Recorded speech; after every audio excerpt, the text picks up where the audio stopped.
Hello, welcome aboard. Nigel's Fiat 131 here. And here we are now with video 26. And yeah, we really are getting a lot of videos done, aren't we? As you can probably see behind me, the engine is now on my lift table. It's attached to the engine mounts, which are in turn attached to the front cross member, which in turn has a new steering rack fitted to it.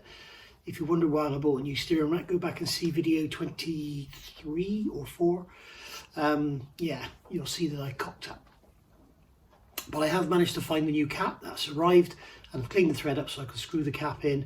So that steering rack should be salvageable. We shall see. So moving forward, what are we doing now? We've got the flywheel on and it's all torqued up, and you may be able to see, I don't know if you can, the front pulley has now got the tape taken off it. That's because the nut's been torqued up, 86 pounds-feet, and the flywheel's been torqued up, and I've put locking compound on the threads as well because those flywheel bolts are only 61.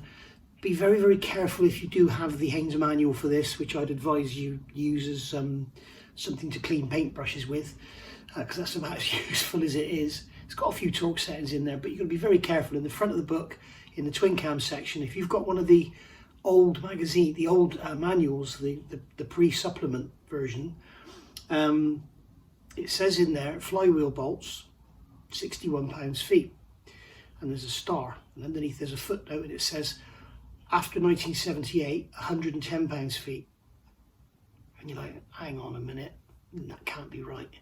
60 to 80 maybe, or 40 and 90 degrees, something like that, but not 61 to 110. And I looked in the supplement at the back, it's the 2-litre models that have 12mm flywheel bolts are 110, all the others have 10mm bolts, so they're 61. It just shows how easy that manual is, just steering you down the wrong road all the time. So you have been warned. Another thing is, a guy from the Lancia world has been in touch and has asked for a copy of my nuts and bolts book, because pretty much all the twin cams, all the 8-valve, they're pretty much the same.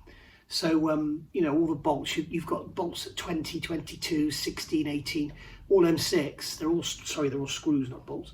Well, most of them are screws, and easy to mix up. So he's asked for a copy of that, so I'm going to send him a copy of that along. I'll probably turn it into a Excel spreadsheet actually, and then send him that, and he's going to share that with his club members in the Lancia club. So if you are a Lancia fan, look out for that, and when you see it, you'll know where it came from. And also remember the thing I said about these cam boxes. If you do buy a second-hand engine on eBay, okay, so say you're doing a Morris Minor and you want to put a Fiat twin cam in it, if it's a Lancia twin cam, the cam boxes are different. You need the Fiat cam boxes, okay, because the Lancia engines are all leaned over, so the drain holes in the cam boxes on the Fiat, they're level like this, okay, but obviously then if you tip the engine over, this one won't fill up. So they've raised the oil drain on this side and lowered it on this side to keep the level the same when the engine's tipped back.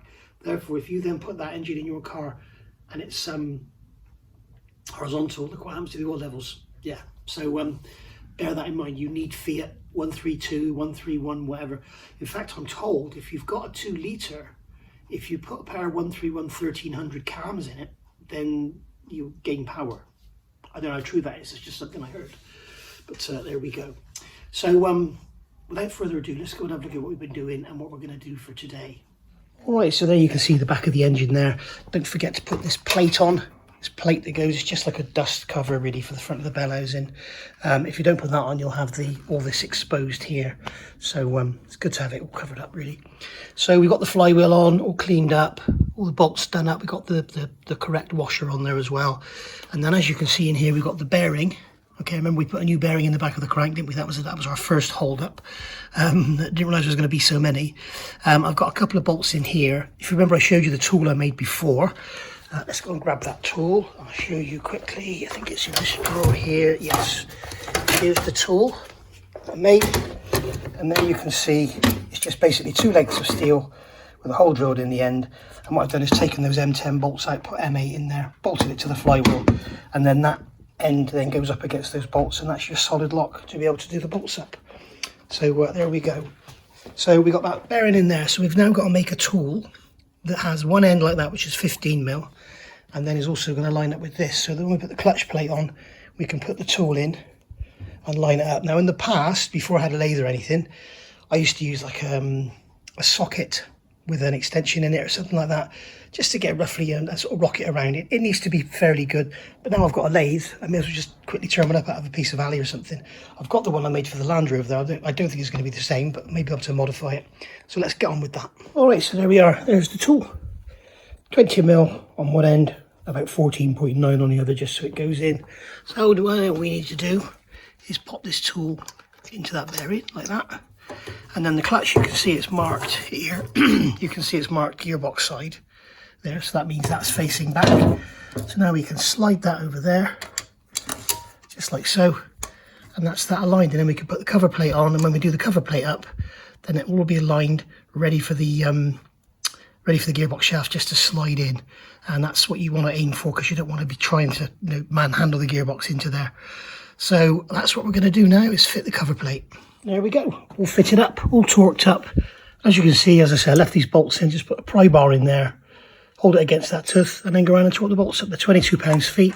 And then this tool here, you can see I've put a piece of rubber on it, because once you put the cover on, you can't reach in there and pull the tool back out. Ask me how I know. It's got a bit of rubber hose on there. So as you can see, that slides in and out of there easily. Okay, so that means the gearbox will also slide in there easily, because that's basically what's on the end of the gearbox input shaft. So there we go, so that's that done. So that can go back in with my collection of metal down there, and this piece of hose can go back on the shelf. By the way, that shop I mentioned, that's it there, oldtimershop.eu, absolutely brilliant. Right, so the next thing I'll do now is take these bolts out of here, these two here, and then get the gearbox on. I'm not going to film that, I'll come back when I've done it. And there we go. As you can see, all assembled, all together. Got the starter motor on there, look. We've got the bell housing on. I refitted these lifting eyes just because they keep it sort of original. It's a bit daft, I know. I've also fitted the rear cross member to the gearbox. And we've also got the speedo cable clip there. And there we go. I've also put the donut on the back there. 51 pounds-feet on them. Fitted the speedo drive and the reverse switch. So that's all ready to go. You can see how vulnerable that would have been before that cross member was on there. So we're good to go. These hoses are all new, as you know. Lots of painted bits and bits looking pretty, but looking a lot better than it used to. I just hope it runs well. I hope I haven't buggered anything up like I buggered everything up during this bloody build. So there we go. Now if you remember, the last thing we've got to do is put some gearbox oil in here. Or put some oil in the gearbox, should I say. And if you remember, I left these bolts loose, because it's easier to just pour it down through there than it is to try and get it into this hole on the side. That's our level there. The manual says 1.5 litres. You can see I've got a takeaway tray ready to catch it if it drips out. So I'm just going to fill it with 1.5 litres of oil. So back when I've done that. Okay, here you go. As you can see, all done, exhaust on and everything. It's going to be a lot easier to put it on now than to get it in from underneath afterwards. And then of course you've got the clamp down there onto the gearbox. So all good. Gearbox oil's in, everything's done. Baffle plate on the bottom is done. You can see the plate underneath there. That one in there, that's on. So yeah, all done, ready to go. Hopefully we'll get no leaks or anything. But looking lovely. I'm going to end it there because it's Sunday. It's 5 to 5, as you can see. And basically Dottie always goes to the pub on a Sunday. And she generally goes at about 5:30. And if I start fitting this to the car now, there is no way that I'm going to get it done before 5:30. So Dottie comes first. So let's make sure she gets her trip. She's being a good girl. Look. So there we go. I put one of these down. Remember I put that one down to catch the oil that drained? Yeah, I wonder where it disappeared. I just found it in the garden. There it is. You can see a little bit chewed. Thank you, Dottie. Right then, there's those axle shafts now all cleaned up in the paraffin. I've got the cross member mount bolts here in petrol because they're covered in that under sealant stuff, and they feel very tight going on the threads, and if there's any problems you won't feel it, so I don't want to go stripping those threads. They're pretty important. So right, I will see you all soon. Thank you for watching, and see you next for part 27. Bye.